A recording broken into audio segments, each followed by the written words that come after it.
자, 이번 주 해장 토크 시작하겠습니다. 이번 주에는요, 특별히 국민의힘 당대표 후보에 도전하고 있죠. 당대표 후보가 아니라 후보에까지 도전하면 네, 큰일 납니다. 당대표에 도전하고 있는 천하람 후보 네. 오셨습니다. 천하람 후보, 오늘 사실 네. 먼 길을 오셨어요. 굉장히 바쁜 날인데. 아유, 아닙니다. 저야 뭐 우리 또 매경 MBN에서 불러주시면은 항상 달려오겠습니다. 알겠습니다. 네. 지금 이 코너 이름이 해장 토크예요. 해장이니까 이 코너를 보시는 시청자 여러분도 속이 좀 시원해져야 되고요. 그에 앞서서 시청자 속이 시원하려면 오늘 나와서 말씀하시는 천하람 후보의 속도 시원해야 된단 말입니다. 아, 그럼요. 그래서 제가 준비했습니다. 비타민 음료인데요. 예. 요즘에 사실 너무 일정이 바쁘니까 아마 식사 제대로 못 챙길 거예요. 살이 쏙쏙 빠지고 있습니다. 그래서 이 비타민 음료 좀 드시고 일단 기본적으로 인터뷰 전에 해장 좀 하시라고 아유, 한 감사합니다. 잔 들이키십시오. 제가 우리 꼭 해장 토크 코너에 PPL이 들어올 수 있도록 제가 열심히 마셔보겠습니다. 시사 프로에 PPA 들어온 건 모르겠고 아무튼 쭉 들이키고 그거 무슨 뭐 벌꿀도 있고 뭐 별거 다 들어왔다 그래요. 맛있네요 이거. 아유, 됐습니다. 힘이 납니다. 자, 그럼 천하람 후보 일단 해장이 되신 걸로 알고 이제 시청자들만 해장을 하시면 됩니다. 네. 자, 오늘 질문 좀 빠르게 예. 한 7개, 8개 준비했는데요. 속도감 있게 한번 해볼게요. 알겠습니다. 우선 첫 번째 질문 드립니다. 가장 늦게 출마 선언을 했어요. 당대표 후보로. 네. 그런데 많은 분들이 아시는 분도 계지만 아직도 궁금한 분들이 계세요. 도대체 왜 출마를 하신 건가? 네. 그래서 일각에서는 유승민 전 의원이 못 나오니까 대신 나온 거 아니냐? 그 영향 받은 거 아니냐? 이렇게 얘기하거든요. 어떻게 얘기하죠? 네, 솔직히 영향 받았죠. 예, 만약에 나경원 전 의원이나 유승민 전 의원이 출마하셨다면은 제가 출마를 하기도 어려웠을 거고 했다 해도 이 정도의 주목이나 돌풍을 일으키지 못했을 거라고 봅니다. 그러니까 제가 출마한 이유는 그겁니다.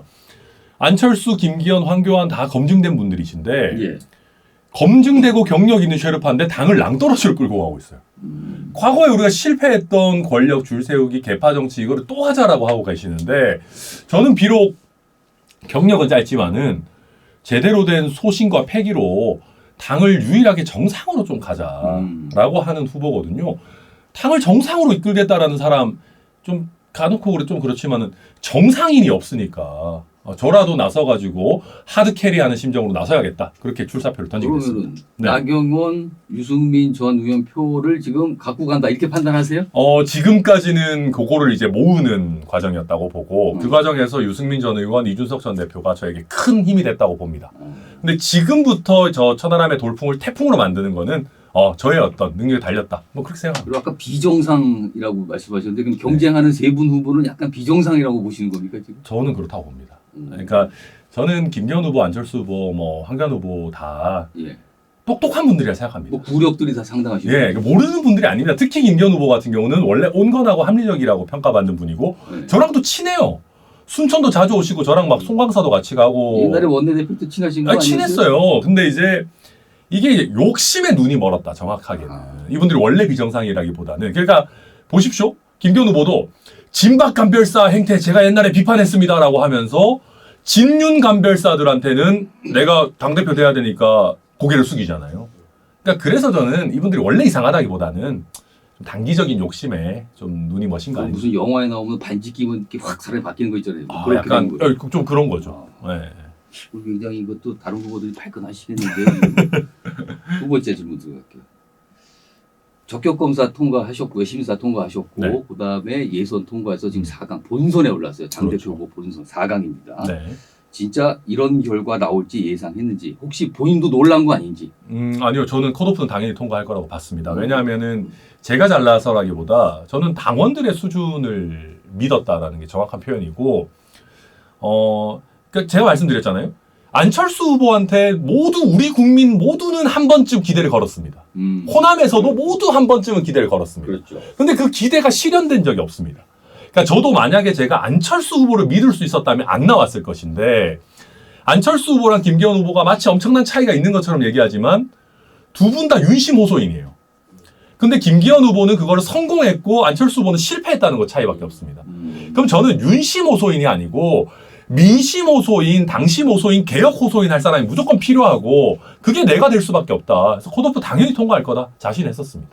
지금 4일부터 투표가 시작이 돼요. 7일까지 끝나요. 네. 나흘이죠. 뭐 방식은 뭐 한 번은 모바일, 한 번은 이제 ARS 들어가는데 4일. 뭐 일단 시간을 잡으면 그 전까지 안철수 후보하고 혹시 단일화 또는 손잡고 뭐 이런 거 절대 없습니까? 저는 천안연대 절대 없고요. 제가 이태원 우리 상권 회복 상품권 같이 좀 해가지고 하자 제안 드렸더니 뭐 천안연대다 안천연대다 막 쏟아지더라고요. 의미부여를 사실 하는 것도 같아요. 맞아요. 근데 저는 이거는 스파성으로 전략적 제휴 정도는 할 수 있다. 근데 우리가 결선 투표가 있는 상황에서 단일화는 야합이기 때문에 저는 뭐 let the best man win. 그러니까 이길 사람 이긴다. 그래서 제가 이길 거다. 그렇게 생각하고 있습니다. 2차 토론 끝나고 로비에서 안 후보하고 촌 후보가 너무 사이가 좋게 대화를 나누는 장면들이 맞아요. 공개가 됐거든요. 그래서 네. 뭔가 분위기가 있는 거 아니야 이렇게 얘기를 하거든요. 그건 아니에요. 그러니까 저는 이제 저와 안철수 후보가 실제로 사이가 나쁘지 않습니다. 왜냐하면은 저희가 토론회나 연설회나 이런 거 하다 보면은 많이 붙어 있고 안 후보님 뭐 저한테 IT 얘기도 많이 하시고 뭐 재밌게 잘 지냅니다. 근데 그거보다 중요한 거는 결선에 갔을 때 천하람 안철수 지지자분들이 너무 서로 마음의 벽이 없는 거는 저 중요하다고 봐요. 그래서 저는 저대로 안 후보님은 안 후보대로 지지층 간의 감정의 골이 생기지 않도록 나름대로 의미 있는 어떤 제스처들은 하고 있는 거는 맞다. 그럼 결선 투표에 가서 뭔가 서로 흡수할 수 있는 거 이걸 좀 깔아두는 겁니까? 그러니까 그렇게 봐야죠. 그러니까 서로가 올라갈 거라고 생각하니까 예. 좀 그렇게 하고 있는 건 맞습니다. 김기현 후보 얘기 지금. 예. 2차 토론에서 김기현 후보가 불현듯 느닷없이 바이든 날리면 그러니까 윤석열 대통령 지난해 뉴욕 방문 때 나왔던 그 논란이 됐던 그 발언을 가지고 어떻게 지금 듣느냐고 또 다시 한번 물어봤거든요. 네. 근데 이걸 지금 그 이후에 이거 괜히 자충수 뭐 아니면 긁어부스럼 아니냐 이런 얘기 나오고요. 대통령실이 혹시 이거 불편하는 거 아니냐 이 얘기 듣고 이런 얘기 나오거든요. 이거 어떻게 평가하세요? 저는 이거 김기현 리스크라고 봅니다. 그러니까 긴 말을 할 필요가 없이 김기현 후보 원래 훌륭한 분인데 저 솔직히 이해를 못 하겠어요. 지금 전당대회 국면을. 뭐냐 하면은 저는 김기현 후보의 지지율이 무슨 무동력 글라이더 같아요. 그러니까 장제원 의원이 끌어당겨 놓으면 또 무슨 뭐 이상하게 뭐 꽃을 든 남자 뭐 남진 김영경 해가지고 떨어지고 또 떨어지니까 대통령실에서 다른 사람 정리하고 뭐 억지로 윤심 논란 이렇게 해서 또 끌어올리면은 대통령 탄핵 발언해가지고 떨어지고 이제 좀 과반으로 가나 싶으면은 본인이 갑자기 울산에 이재명 뭐 이렇게 해가지고 나오는 거기다가 갑자기 또 지금 바이든 날리면 말이 됩니까? 그 토론에서 갑자기 나왔어요 그 질문이. 아니 이거는 그 예상 못했죠. 전 당연히 못했지만은 한번 생각해 보십시오.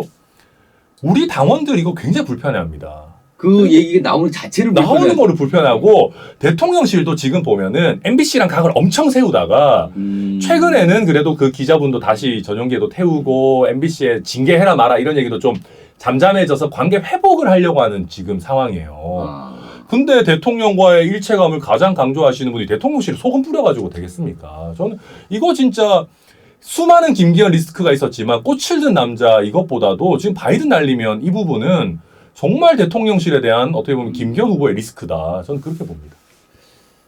이준석 전 대표하고는 뭐 워낙 지금 뭐 가깝게 연락하시고 그러니까 네. 지금 이준석 대표가 돕고 있잖아요. 네. 열심히. 구체적으로 뭘 돕고 있나요? 그리고 너무 의존하는 거 아닙니까 혹시?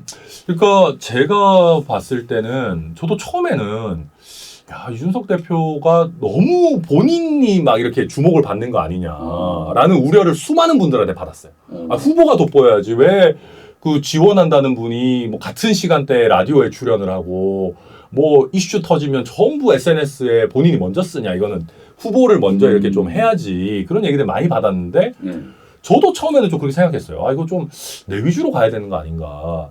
근데 이게 지나고 보니까 이게 저의 썩은 생각이었던 것 같아요. 그러니까 이준석 대표는 제 인지도를 띄워줄 생각은 있지만 저한테 레드카펫 깔아줄 생각 없습니다. 네 힘으로 쟁취해라. 동시간대 라디오 하면 좋아. 네가 더 잘하면 되잖아.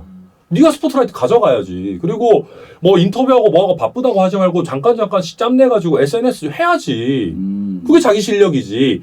라는 얘기를 명시적으로 해보지는 않았지만 그렇게 생각하고 있는 것 같고. 그걸 본인이 보여줬다 이거. 네. 저는 그리고 제가 이준석 대표한테 어떤 뭐 의존한다라는 게 말이 안 되는 게 제가 만약에 이준석 대표한테 가가지고 SNS 좀 줄이고 방송 좀 줄이쇼. 나 좀 내가 살아야지. 라고 하면 저는 그게 의존이라고 생각합니다. 저는 이준석 대표 할 만큼 다 해라. 하고 싶은 거 다 하셔도 된다. 내가 더 잘하면 된다. 그런 생각입니다. 구체적으로 요새 이준석 전 대표가 뭘 도와주고 있어요? 저희 진영의 제일 좋은 스피커 역할을 해주고 있죠. 그러니까 대변인으로 임명을 한 적 없고 이제 이 대표가 얼마 전에 그런 얘기 하더라고요. 야, 이거 천하람이도 나한테 임명장 하나 안 주던데 내가 그 김기영 캠프에서 받았다고. 그 김기영 캠프 뭐 서포터인가 뭐 이상한 거 또 해가지고. 신청하면 웃으면서 그러는데 이준석 대표는 억지로 저한테 레드카펫 깔아줄 생각 없지만 굉장히 스피커 역할을 하면서 이슈 주목도를 높여주는 거죠. 저는 그 정도 역할에 만족합니다. 네. 윤석열 대통령과 관련된 얘기죠. 네. 최근에 인터뷰 참 많이 하셨어요. 전화로. 그런데 거기서 많은 공통점 중에 하나가 윤석열 대통령에 대해 약간 유화적인 얘기를 좀 꽤 했는데 네. 그중에 나온 것 중에 하나가 이런 게 있어요. 대통령이 원하는 분을 출마하는 것에 열린 자세를 보이겠다 얘기했어요. 그럼요. 그러니까 총선과 관련해서. 네. 그렇다면 혹시 이상민 장관을 만약에 윤석열 대통령이 출마하길 원한다면 어떻게 생각하세요? 저는 이 열린 자세라는 게 대단한 거라기보다는 경선 기회를 드리고 필요한 당직을 적극적으로 부여해드리겠다는 의미입니다. 제가 자꾸 이제 TK에 10명 꽂으면 어떻게 할 거냐 막 이렇게 하니까 네. 저도 좀 생각이 잘못돼 있었던 것 같은 게 저는 일단 우리 대통령을 믿고 가야 된다 생각합니다. 공정과 상식을 말씀하셨던 분이기 때문에 막판 낙하산 공천 같은 거는 뭐 주문하지 않으시리라 믿고 그럼 그게 아니라면 대통령도 자기랑 같이 힘을 합쳐가지고 국회에서 동지가 있는 걸 원하겠죠. 인지상정이죠. 그러면 미리 리스트를 주시는 거는 제가 최대한 협조하겠다. 이렇게 해서 그분들이 빨리 좀 뭔가 이렇게 정치인으로 변신하시는 것도 돕고 그리고 대통령과 가깝다는 게 원래 엄청난 큰 힘입니다. 그러니까 그렇잖아요. 제가 돕는 것도 있겠지만은 김기현 후보 여기까지 온 게 솔직히 뭡니까? 대통령이랑 가깝다 해서 온 거 아닙니까? 그러니까 그분들이 대통령이랑 가깝다라는 마케팅을 하는 것까지 제가 막거나 컷오프 시키거나 그런 일은 없을 거다. 저는 자연스럽게 대통령께서 본인이 원하는 후보들을 좀 지원하실 수 있도록 그렇게 할 거다. 다만 이게 너무 지나쳐가지고 다른 후보들을 배척하거나 아니면 막판에 낙하산 공천까지 돼서는 안 된다. 저는 그 정도 말씀드립니다. 윤석열 대통령이 예를 들어서 본인이 굉장히 선호하는 인물들의 리스트를 만들어서 이런 분들 한번 참고해 주세요 하면 그거는 저는 적극적으로 당직도 드리고 스포트라이트도 드리고 그럴 생각입니다. 네. 구체적으로 더 들어가면 예를 들어서 윤석열 대통령이 이른바 윤핵관이라고 꼽히신 분들 네. 이분들만큼 반드시 공천하라 여기 이렇게 된다면 네, 그거는 조금 좀 힘들 것 같아요. 그러니까 이게 저의 그냥 사적인 판단으로 할 거는 아니고 제가 국회의원 중간평가 하려고 하는데 저는 요새 보면은 정치인들이 국민 무서운 줄을 몰라요. 그러니까 윤핵관들이 왜 이렇게 국민들 봤을 때 밉상 짓을 하냐 하면 자기 지역구가 너무 탄탄해요. 그러니까 자기 지역구에 거의 영주 같은 사람들이에요. 보통 보면은. 그러니까 그 지역을 믿는다 이거죠. 그렇죠. 든든하다. 그러니까 내가 국민 전체가 나를 싫어해도 상관없어. 내 지역구는 내 거야. 지금 그 자신감으로 버티고 있는 거거든요.